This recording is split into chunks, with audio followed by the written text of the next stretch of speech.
Welcome to the Hudson Institute. I'm Bryan Clark, a senior fellow at the Institute and director of the Hudson Center for Defense Concepts and Technology. We're very happy today to have Stephen Lyons, commander of U.S. Transportation Command, here for a discussion about mobility and logistics in an era of great power competition, in a conversation with our own Timothy Walton. General Lyons is commander of U.S. Transportation Command, one of 11 combatant commands in the Department of Defense. General Lyons' career spans a wide range of assignments to include command at every level, including as battalion commander during the 3rd Infantry Division's major combat operations to invade Iraq, during Operation Iraqi Freedom, and multiple deployments to the U.S. Central Command in support of operations in Iraq and Afghanistan. Before becoming in 2018 the first Army officer to take command of TRANSCOM, he served as a TRANSCOM deputy and also as the Joint Staff's Director of Logistics, the J4. General Lyons has a bachelor's degree from the Rochester Institute of Technology, 2 master's degrees from the Naval Postgraduate School at Industrial College of the Armed Forces, and he's been awarded Defense Distinguished Service Medal and the Master Parachutist Badge. We're very happy to have him here today. And first, I'm going to introduce Timothy Walton here from the Hudson Institute, who's going to be talking with the General. And then we also have an opportunity where we have press that are going to ask some questions near the end. So thank you very much, General, for being here. And thank you, Timothy, for leading this discussion. Thank you, Brian. Really appreciate General Lyons taking the time to have this conversation today. Brian and I have been conducting some work on logistics and posture over the past few years, and we wanted to meet with you to discuss your perspective on challenges and opportunities facing TRANSCOM, and to kick off a series of events with leaders in the logistics and posture communities that will hopefully shed some light on what are some of the necessary changes and investments needed to support U.S. defense strategy. To start off, I wanted to give you an opportunity to share some remarks on what do you think are some of the high-level challenges and opportunities facing TRANSCOM and DoD moving forward. After that, I'll segue to some questions. We can have a discussion and then open up the floor to the media. Thank you. Yeah, let me just thank you and Brian and the team at the Hudson Institute. I'm happy to spend some time with you today.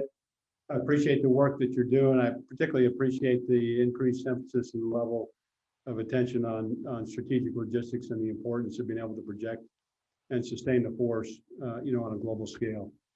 And I couldn't be more proud of our TRANSCOM teammates operating globally, 24/7 around the globe, and all that they do to allow the joint force to move unimpeded around the globe and to assure allies and deter potential adversaries and demonstrate our ability really to respond decisively to win if needed.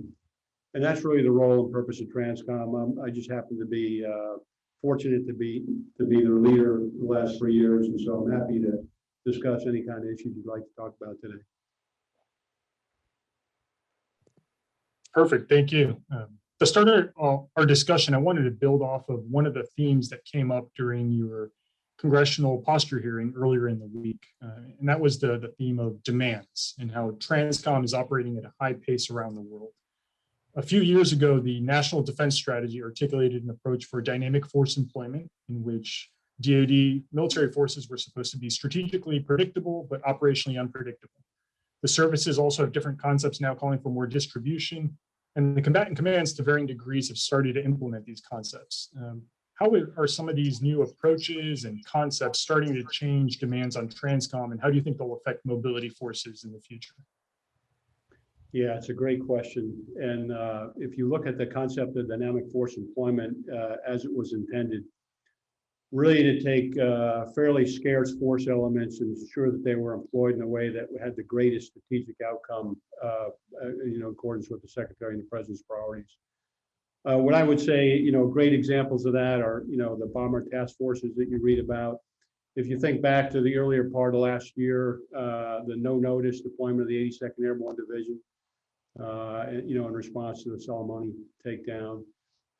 Even when you look at Defender Europe series or Defender Pacific series and the motion of forces in motion, I would say that TRANSCOM is uniquely organized to accommodate that. Just by the very design of having a global posture that allows us to move in the direction of whatever that strategic priority is. And then within that posture to be able to operate conveyances, whether it be ships or aircraft or air refuelers or whatever the case may be, And to have the ability to command and control on a global scale, again, to allocate scarcity against the high can very rapidly adjust and respond to whatever the secretary's intent is to, in terms of strategic outcomes. So I think we're well postured, and we've been able to demonstrate the dynamic force employment concepts quite well. That's great. That's great. And it certainly resonates with the emphasis that our work has been finding on the importance of global command and control for some capabilities, and then more local command and control for others. To follow up on that a bit, many DoD logistics analyses historically have lagged behind the development of concepts and plans or threat assessments. Do you think DoD is establishing new procedures moving forward to try to align, I guess, logistics analyses and assessments with the rest of the work of the department? Yeah, we're getting better. Your point's exactly right. There was a time when we did mobility capabilities requirements analysis and isolation. It was basically the logistics math. And what we've moved to now is the integration, right, of integration with all the warfighting functions to understand adversary, environment, intent, and our ability to operate in that environment, not just from a mobility platform perspective, but again, allies and partners, and the outcomes we're trying to achieve for the department and for the nation. So where our previous analysis in war games didn't look at that nearly in a thorough way that we are doing today, we had a lot of assumptions that we'd be able to operate with impunity. We have really challenged those over the last few years and looked at contested environments, done a lot of wargaming to include on the joint staff, and really elevated logistics and the importance of logistics, not for logistics' sakes, but for the ability to ensure that we can continue to project and sustain military forces on a global scale to achieve our outcomes. And I think we're making a lot of progress. You probably heard about the joint warfighting concept emerging under the chairman's direction. There's 4 major lines of effort as part of that concept, and one of the lines of effort is joint contested logistics to focus on that specifically. So I think we are making a lot of progress. Thank you. My next question had to do with the vigorous discussion you had earlier this week with Congressman Garamendi, Courtney, and others on the topic of strategic sealift. TRANSCOM, the Navy, and MARAD seem to have backed away to some degree from the earlier plan that had 3 elements of extending the service lives of some ships, buying used ships, and constructing new vessels. Instead, it seems like the new plan is more focused on extending the lives of, I guess, the best ships in the fleet, and then rapidly acquiring predominantly, if not exclusively, used ships. Congress seems to want to continue to engage DoD on whether that's the best strategy in terms of ships, but I wanted to ask you about mariners. A couple of years ago, the Maritime administration found that there is an about 1,900 gap in the number of mariners necessary to crew the government and civilian commercial fleets during a protracted conflict. So is TRANSCOM considering new approaches, be it expanding the maritime security program or tanker security program or other initiatives to try to solve the mariner gap moving forward? Yeah, Tim, great question. I'll just, on the ships first, you're right about the old 3-pronged strategy. And we spent a lot of time last year with Secretary Esper, CNO, SecNav, others, the administrator of MARAD, really to chart a way forward. And in retrospect, what we found is this idea of being able to put money in to extend service lives for ships that are already 50 years was really putting good money after bad. And so we didn't find that was getting the return on investment. And so it was actually better to go ahead and divest of some ships earlier to avoid dry dock and other expenses and move more rapidly to a acquired use strategy, which, as you know, we have the authorization from Congress, and we expect to buy the first 2 ships at the end of the year. And ideally, we'd pull those ships right out of the Maritime Security Program, which we use those ships on a daily, but we know that they have high military utility. They're sailing under a U.S. flag. We're using them on a regular basis. But your points about mariners is perfect, because of those 2 fleets, both the organic fleet and the commercial fleet underneath the voluntary and modal sealift agreement, the thing that glues them together is the mariners. And a lot of people don't understand that, the importance of having highly trained and competent U.S. merchant mariners. And I'll tell you, it's a great group. I'm so proud of what they do and so impressed by what they do. We are always concerned, and we work really closely with the Maritime Administrator about whether we have enough quantity and skilled mariners to be able to surge the fleet. So merchant mariners from union halls filling out both the organic fleet and the commercial fleet to surge the fleet. The administrator tells me that, to get the first surge in, we're in pretty good shape. To be able to sustain that over time, we're really on the ragged edge, as they would describe it. And we've got to watch carefully to make sure that we're growing our mariner force and continuing to develop our mariner force. And we have the right jobs out there for our mariner force, because that is tied to our national defense. And so that's a big part of readiness from a TRANSCOM perspective, is having the right, qualified, and sufficient depth of merchant mariners. So I appreciate the question. Oh, thank you. Another hot topic on the Hill that I wanted to ask you about is the infrastructure bill. And over the years, TRANSCOM has played an important role in forming Department of Transportation decisions regarding infrastructure investment priorities. What are some of the priorities that TRANSCOM is assessing as important that may merit consideration in the bill under review? Yeah, I'd like to be honest with you, see a little bit more preference given to needs of national defense in the highway bill. So you're probably familiar, the law as it's written today does, indicate that national defense needs should be favored. Senator Sullivan actually last year, we had a meeting, Administrator Busby and I, with he and his staff, because he serves in both the Senate Armed Services Committee as well as Transportation Infrastructure. And he was very interested in being able to link the investments we're making in infrastructure to ensure that we're taking care of national security, national defense needs. And as you know, we work very closely with the Department of Transportation on highways for national defense, railways for national defense, strategic seaports, these national programs of interest. So we're working with the Department of Transportation now in a proposal that would say, really maybe in the infrastructure bill, in the highway bill, and the reauthorization that occurs every 5 years, to take a small percent, probably about 5% of the highway grants, and in that both authorization and appropriation, put those aside for states and municipalities that have programs that meet the national defense needs. And so we've got, probably what we estimate is probably about $2 billion worth of work out there that are linked back to the highway connectors that connect our critical seaports with our power projection platforms.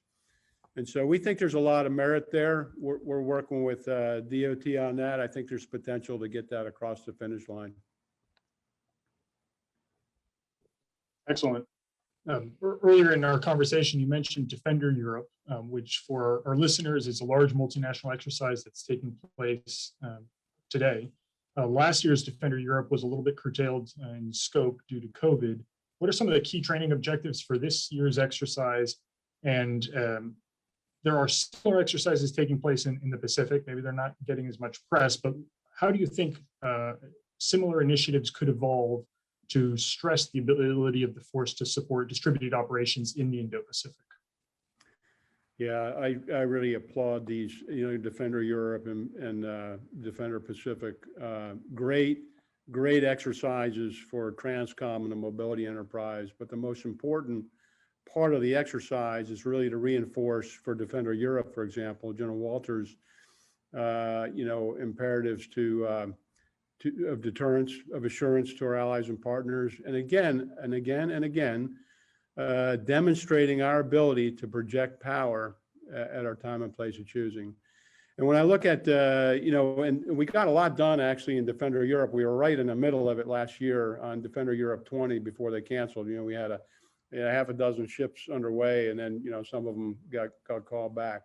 But even when I look at what's going on right now, incredible opportunities. I mean, there are forcible entry operations ongoing. There are joint logistics over the shore operations coming from a southern azimuth. There are heavy armored formations moving. And I think that is a clear signal to our NATO partners and frankly, to Russian interests, to make sure that they know that we're serious and we're going to defend the alliance, and that we can and come if we need to. And it's just a great workout with our allies and partners, and it's just a great readiness exercise for us. We're doing very similar things in Defender Pacific, which will be a little bit later in the year, with moving forces into the Pacific. There's about 10 different countries, partner countries, that are involved in that. And so again, just a credible exercise for us from the mobility exercise, but more importantly for Indo-PACOM and to advance his security interests in the Indo-Pacific region. Thank you, General. I wanted to turn back now to the subject of strategic sealift, and in particular discuss maritime tankers. A previous mobility capabilities requirement study found that there was a requirement for about 86 maritime tankers to deliver fuel into a theater and then throughout the theater. And the U.S. Currently has about 10 U.S. flag tankers that DoD could access that have military utility and are not in the domestic trade. So some foreign flag tankers could potentially play a role in a conflict, especially delivering fuel to uncontested areas or backfilling tankers in the domestic trade. But it's clear that the 10 U.S. flag tankers probably isn't enough. Congress started to address this last year with the tanker security program that we've discussed and authorized 10 slots. Well, what do you view as the role of U.S. flag maritime tankers in supporting Navy operations such as console tanking, but also joint force operations such as delivering fuel to contested ports or airfields over the shore? Yeah, well, I just think, Tim, you're scratching on an excellent issue here. And, your question underscores the critical importance of liquid energy. We see it in our war games. We know it's the lifeblood of our weapon systems. We acknowledge that the way we posture today, with large fixed and somewhat vulnerable facilities, will not accommodate a future contested environment. And so it's bigger than the tanker issue, right? It's how we posture ourselves, where critical nodes are, moving from maybe what's today I would describe as kind of a large infrastructure, fixed hub and spoke system, to a very dynamic and resilient system of multiple supply points, multiple distribution platforms, and a command and control apparatus to ensure that we can allocate this scarce resource to the highest priorities. So not just from a maritime perspective, I mean, the fleet forces have that challenge for sure, but from also all the other consumers out there in the air and ground space, as well as the maritime space. So, this discussion about the tanker security program, I'm a big advocate. I appreciate the work that the staffers have done up on the Hill. Our analysis says very similar things, that we have to move in that direction to ensure that we have access to U.S. flagged assets in a time of crisis. And we acknowledge that there are a lot of tankers across the globe, and we'll likely be able to have access to many of them. But we have to have a policy of assured access in a time of crisis. And we're working through that. And I think the first step, right, to your point, is this tanker security program and the authorization that came through this year for the first 10 tankers. No, thank you, General. And I appreciated how you presented, I think, some of the challenges in the energy space as more of an operational system, where it's tankers are a platform, but we have to look at the entire operational system and how it works together and the connectors and command and control of that. Before I turn to some of the questions from the media, I wanted to take a step back and ask you about the logistics enterprise as a whole. During your distinguished career, as Bryan mentioned, you've had the opportunity to serve as the Deputy Transcom Commander, Joint Staff J4, and now the Transcom Commander. And as you look back over the past 10 years, what do you think have been some of the greatest improvements in DoD logistics, and what areas require the most improvement moving forward? Yeah, well, Tim, I've had what I describe as a blessed career to be able to serve with our great warriors. A lot's changed, of course, across the last 10, or in my case, 38 years. I was only on a 4-year contract. I just wasn't very good at math. So even the evolution of TRANSCOM, right? I mean, I see the evolution of TRANSCOM and the founding fathers, and I think, my goodness, how genius it was. I see some of the evolution in automation and in many areas. But I always tell people that before we get too fascinated on some of the progress we've made, the environment changes quite rapidly. And I always go back to what doesn't change. And what doesn't change from a supported commander is the purpose of why we exist as a broad logistics enterprise, not just TRANSCOM, but a broad logistics enterprise. And again, it's always about being able to project and sustain the force, you know, to create the strategic reach, the freedom of action, the momentum needed to accomplish our strategic aims. And in that kind of a context, if you understand the purpose, when the environment changes, you're able to innovate faster. And that's where we have a real strength. And that's in our people. Our people are very innovative. They operate every day. They understand intent. And when the conditions change, and they will, and they do, and they are very rapidly, they know how to operate and adapt and innovate to make things happen. You know, our motto is we deliver. As we move forward, though, I think there's great promise in the area of data.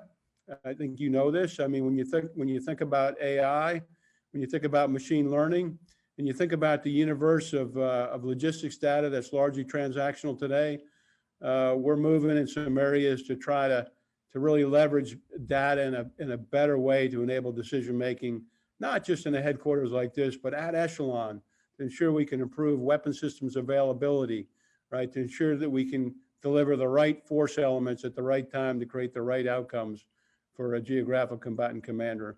So a lot of work, I think, to be done in that space.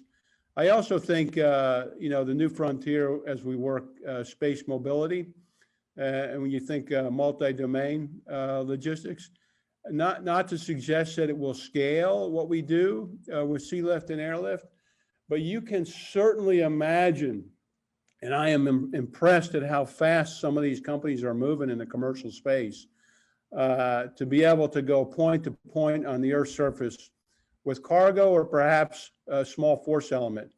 And to think about the dilemma that could cause, or the relief that could cause in the case of humanitarian assistance. So I think just the speed alone, just the ability to bypass some of the diplomatic alignment issues that we get tripped up from time to time, I think space mobility is right around the corner as well. So those would be two areas I'd lay out there, but the rest we'll see as it evolves. I think our great innovative young airmen, soldiers, sailors, Marines, Coast Guardsmen, I think they'll impress us with what they do. Thank you, General. I'm now going to turn to some questions from the media. And the first question that's come in has to do with aerial refueling tankers and how last year Congress, or TRANSCOM convinced Congress to delay retirements of the KC-10 and some KC-135s. This year, it seems TRANSCOM has expressed approval for the Air Force to start retiring some of its older tankers. So what's changed in the intervening year, and what do you view as the timeline for rectifying the KC-46 deficiencies?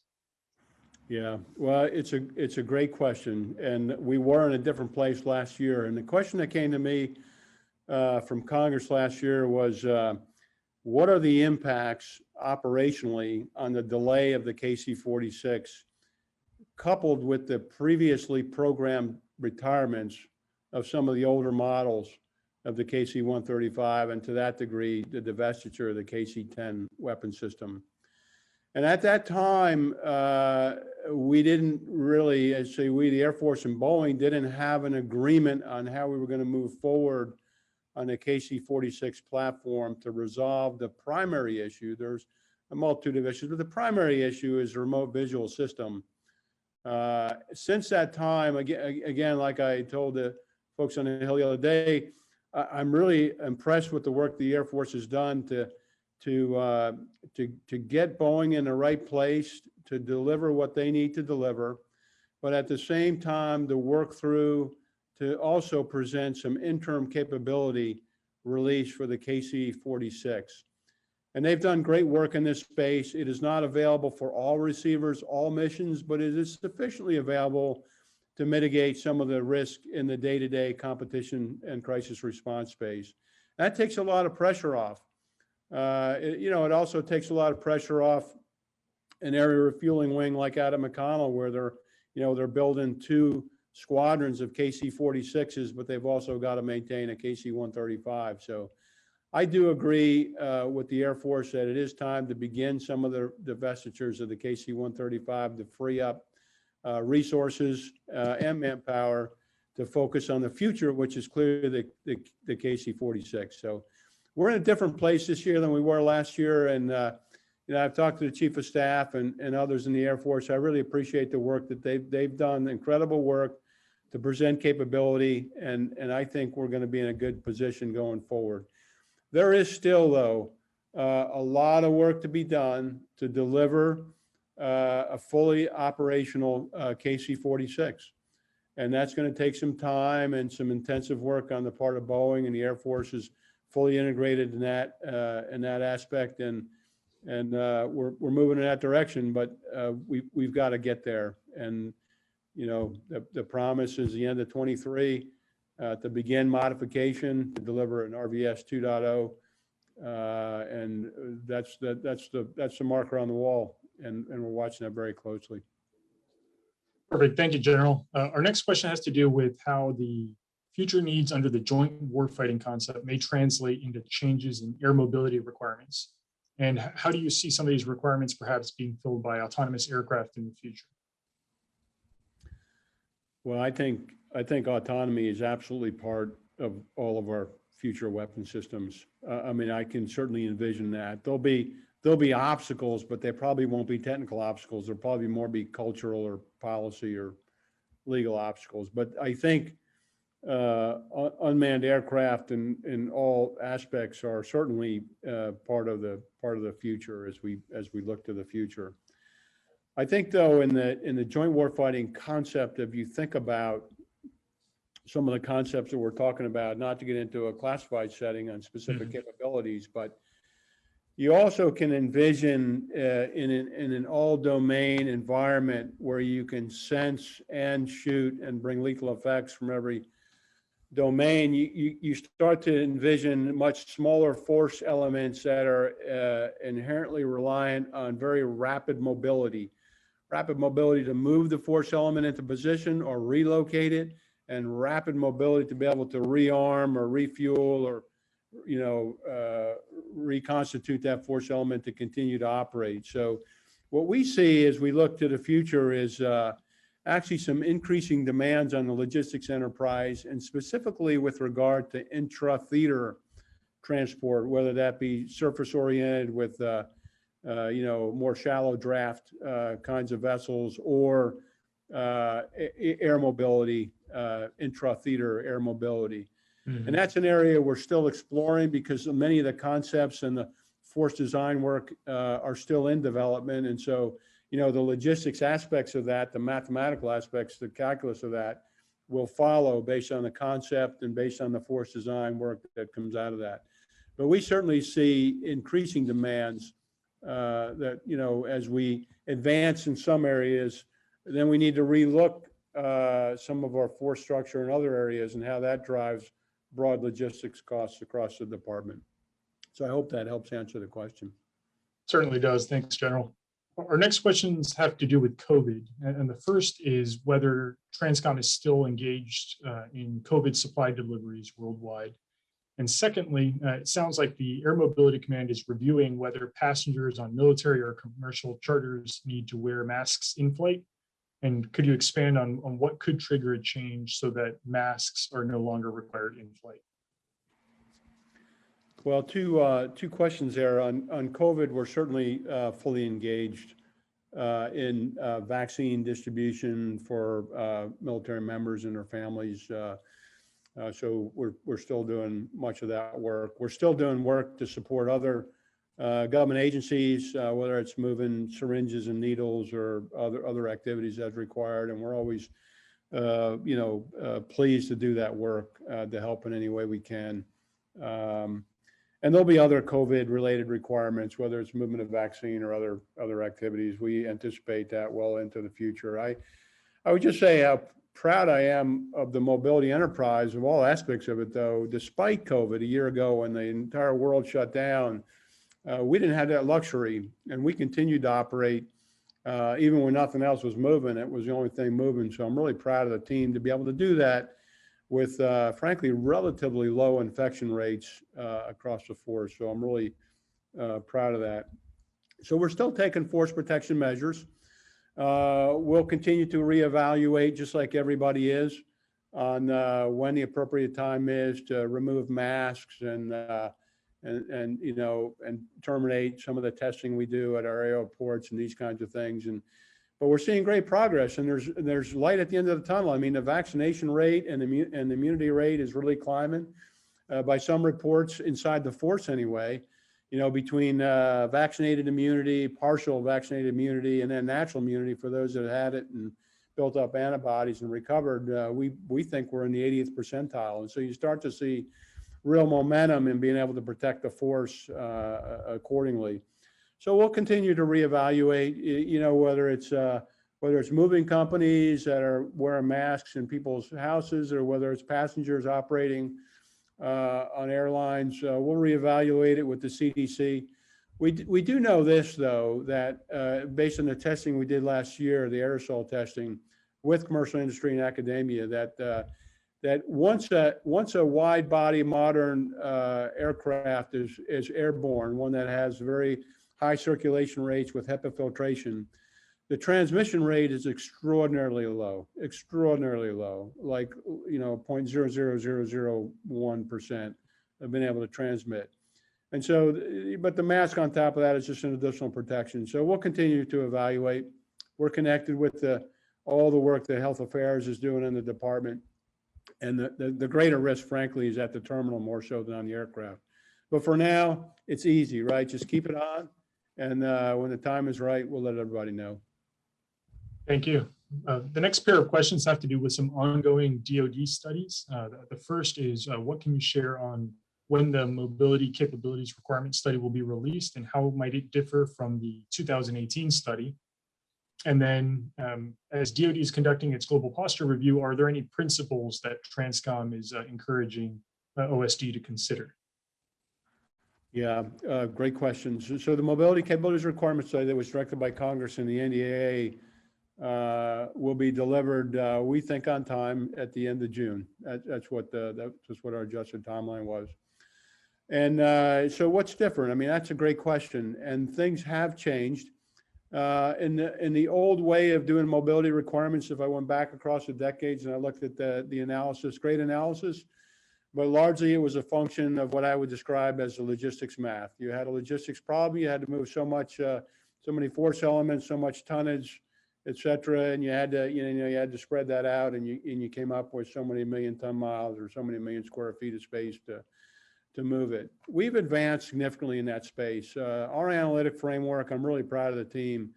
So we're well beyond that. It's more than just moving, solving for the logistics problem.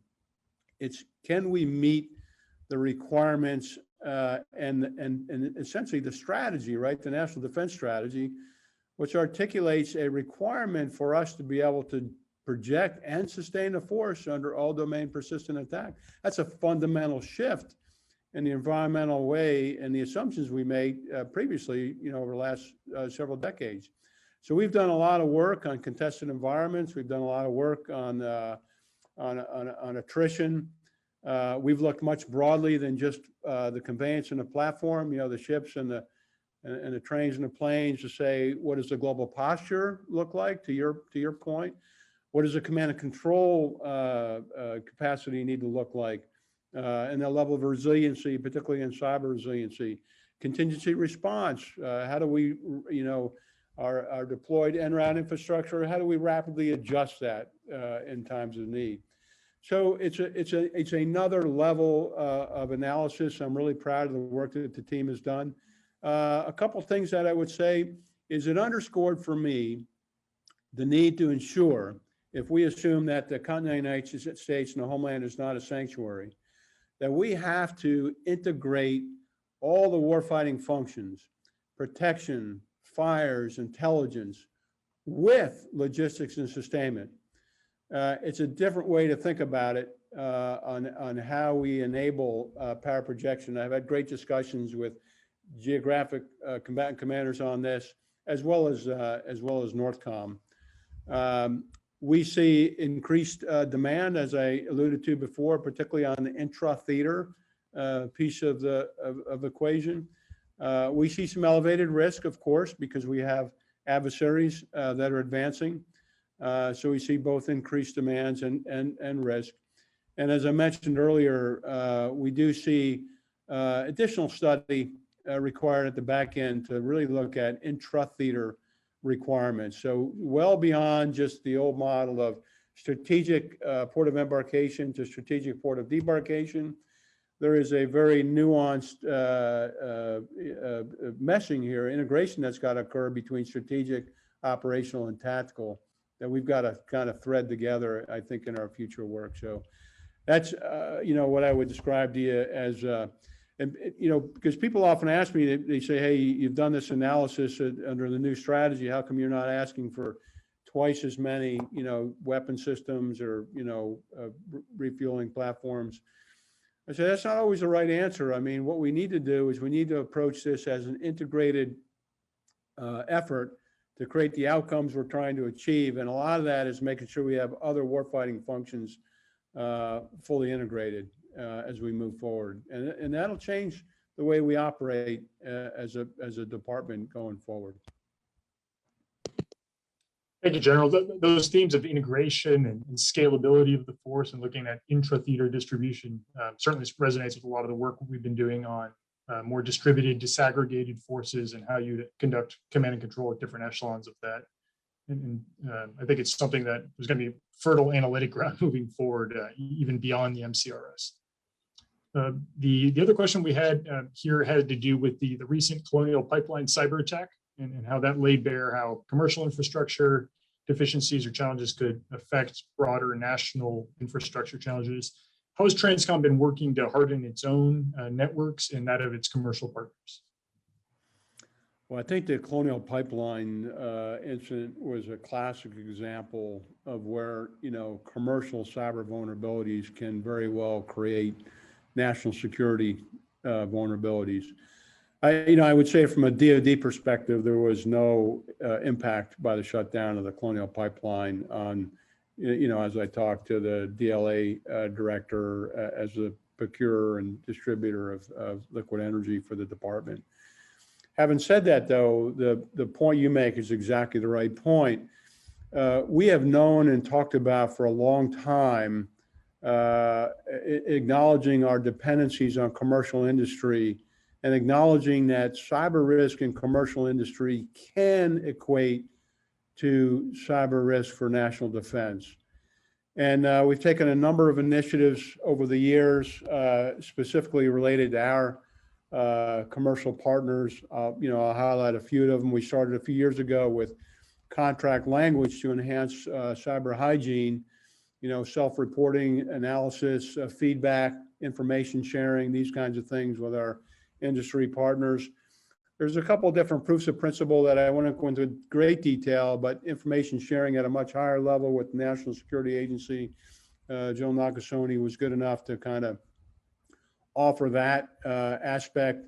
We're working with other parts of the intelligence agency to look into supply chain, software supply chain kinds of issues. And so a number of initiatives ongoing here. What I would say, though, is what I find, at least at the CEO level, is we're pushing on an open door. It's not like it was several years ago where it was a bit of exploratory learning and then everybody wasn't so sure whether it was in their best interest. I think everybody acknowledges it's in their best interest to ensure that their hygiene is at a state where you're not subject, to ransomware and other attackers out there. So it's a very cooperative environment right now. People are listening. They want to learn. They're taking the appropriate action. Some sectors of industry are way ahead. Some sectors of industries, you might imagine, are trying to catch up. And but I also would share with you, not all sectors are equally consequential. So we just always make sure that we're in a position where not a single provider can be a single point of failure. We want to have, our acquisition strategy is that we have many providers. So if we lose one, we had NotPetya a few years ago, and we work through it. And we've got to have battle drills that are going to allow us to work through that kind of an environment, because we have to expect it. And so I'm not overly confident, because I know this is a warfighting domain, but I am reasonably pleased with our cyber team and our cyber defense teams that we're taking the appropriate actions and the right action, both inside the defense information network, where we own our own security, and outside with our industry partners to minimize the risk going forward. So, but it's a topic we spend a lot of time on. I'll admit that. Thank you, General Lyons. Well, this has been a fantastic conversation. I wanted to give you the opportunity to share some final remarks, and then I'll pass the baton over to Bryan Clark so he can close out our event. Well, thanks, Tim. Again, I appreciate you and Bryan at Hudson Institute. Anytime to talk about TRANSCOM is a great day. In my view, I just couldn't be more proud of our great airmen and sailors and soldiers and Marines and Coast Guardsmen, civilians that operate around this globe, just behind the scenes, but making incredible things happen. It's an incredible capability. I think it's a national treasure, and I'm just happy to have been part of it. So thanks for highlighting us today. Over to you. Thank you. Thank you, General Lyons, and thank you, Tim. That was a fantastic discussion, incredible questions from the media as well as from you, Timothy. We appreciate your time, General Lyons, and we're very happy to be working in this area, and we hope to be able to coordinate with you in the future on some of the projects we're doing, looking at logistics, in particular looking at maritime logistics, aerial refueling, and how we can better posture the force to allow it to be sustainable and protected in a highly contested environment. Thank you very much for your time today. Thank you all for everybody who joined us, and we appreciate your attention. We also appreciate the efforts of Phil Hegseth, who produced today's telecast, and from the Hudson Institute. Have a great day. Thank you. Thanks, Bryan.